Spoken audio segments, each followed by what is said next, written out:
Jean Espilondo, bonjour.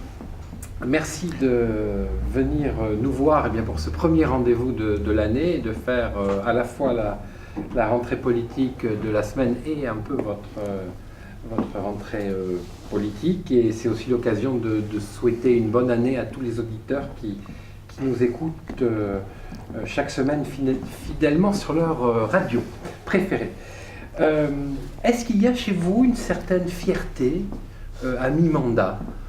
Est-ce que quand vous vous rasez le matin et vous vous rasez uniquement la barbe et pas la moustache, vous vous dites je peux me regarder dans la glace, je pense avoir tenu mes engagements et avoir transformé le rêve en réalité? D'abord, en premier point, je voudrais moi aussi vous faire part de mes meilleurs voeux, monsieur Segaud, et à vous, et à la semaine, et à tous les lecteurs de la semaine d'ailleurs. Oui, la question que vous me posez, oui, bon, je veux dire, il faut quand même rester quand même les pieds sur terre. Mais c'est vrai qu'à mi-mandat, je suis fier de ce que j'ai fait, puis surtout de ce que nous avons fait, parce que ce qui se fait en Glette, c'est pas simplement moi qui le fais, hein, même si je suis le maire, si j'impulse, quelquefois je suis obligé, et je le fais d'ailleurs parce que c'est mon rôle de trancher sur un certain nombre de projets. Je suis fier de ce que nous avons fait avec mon équipe. Je suis très fier de ce que nous avons fait avec nos équipes. Je crois que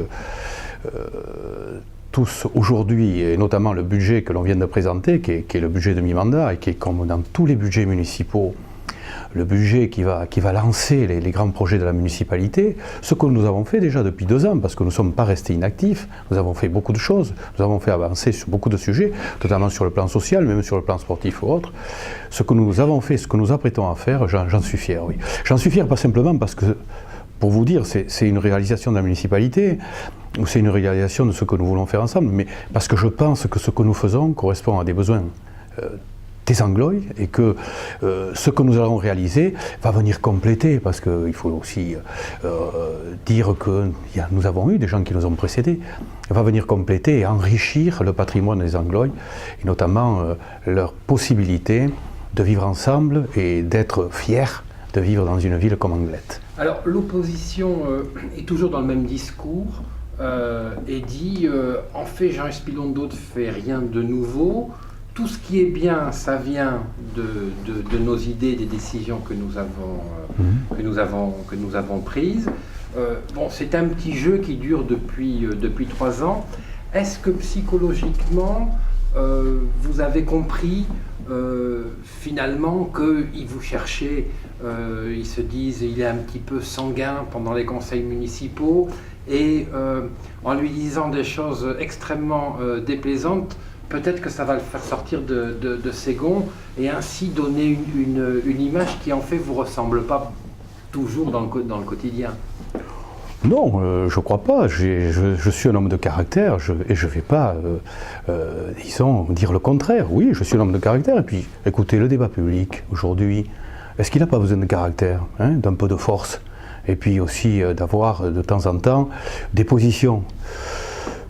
Jouer la politique du pire, ça n'a jamais été ma tasse de thé, chacun le sait. J'ai été dans l'opposition depuis trop longtemps, et chacun de ceux qui ont été mes adversaires à l'époque, ou qui étaient dans la majorité, le savent.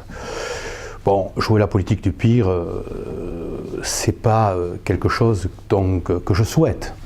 Mais que le débat public, évidemment, le débat avec la précédente majorité, il n'y en avait pas, puisqu'il y avait un intervenant, c'est-à-dire le maire, une réponse de la majorité, de la minorité, une réponse quelquefois du maire, et quelquefois pas de réponse du tout, et on passait au vote. Bah écoutez, moi j'ai décidé que les choses se feraient autrement, et je laisse le débat se dérouler dans le conseil municipal. Voilà, alors que ça donne l'occasion à l'opposition d'exagérer les choses, de faire preuve d'une particulière mauvaise foi sur un certain nombre de dossiers. Je veux bien, mais ça éclaire aussi, à un moment donné, la mentalité, je veux dire, et aussi l'action politique des uns et des autres. Voilà, nous, et ça l'éclaire aussi au niveau des votes. Je ne sais pas si nous aurions à l'époque, par exemple, mis autant de peine et de difficultés à voter pour le projet Ondaro, hein, et à s'abstenir. Je pense que nous, à l'époque, nous l'aurions voté et d'enthousiasme.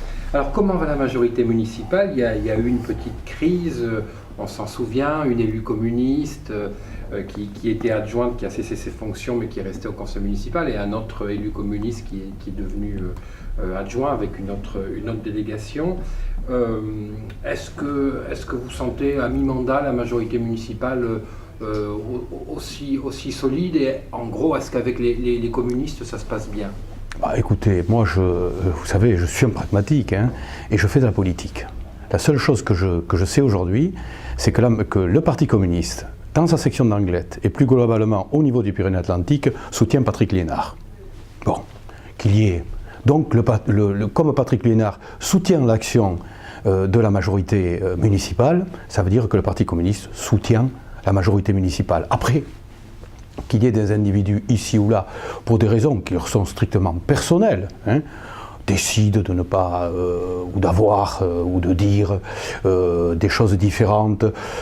Bon, écoutez, ils prennent leurs propres responsabilités. La seule chose qu'il faut qu'ils sachent, c'est que la réussite de la majorité aujourd'hui dépend de tout le monde. Mais que de toute manière, la majorité avance. La preuve, le vote du dernier budget montre quelle est la force des convictions qui nous ont amenés à avoir la politique que l'on a en Anglet, et la force des réalisations, parce qu'il y a 21 millions d'infrastructures, d'investissements qui vont être engagés, sachant aussi, parce qu'il faut le dire, que je parle depuis 10 ans parce que je pourrais parler du début de l'ère de M. Villeneuve, mais je pourrais aller plus loin. Nous avons aujourd'hui, grâce à l'action importante que nous avons fait, le taux d'endettement le moins fort de la commune depuis 15 ans et le taux d'autofinancement le plus fort de la commune depuis 15 ans, et les possibilités d'emprunt les plus importantes. Et ça, dans un climat qui n'est pas bon pour les collectivités territoriales, puisque vous savez qu'il y a une baisse par l'État des dotations globales de fonctionnement et des dotations globales en général. Donc il faut voir le travail qui a été fait, le travail de fond. Alors, puisque nous en parlons, c'est pour ça que je trouve tout à fait amusant, hein, si ce n'est ridicule, des positions de certains en début de mandat, notamment même ici, je crois, à la Semaine du Pays Basque, disaient qu'ils pouvaient s'interroger sur la compétence de ceux qui arrivaient au pouvoir. Sur notre compétence financière, plus aucune interrogation. Nous sommes les meilleurs. Sur notre compétence en ce qui concerne les investissements et l'engagement que nous avons au niveau des investissements, nous sommes aussi très bien. Les investissements que nous engageons, en plus, ce n'est pas des investissements de prestige. C'est des investissements qui vont au-devant des besoins des employés.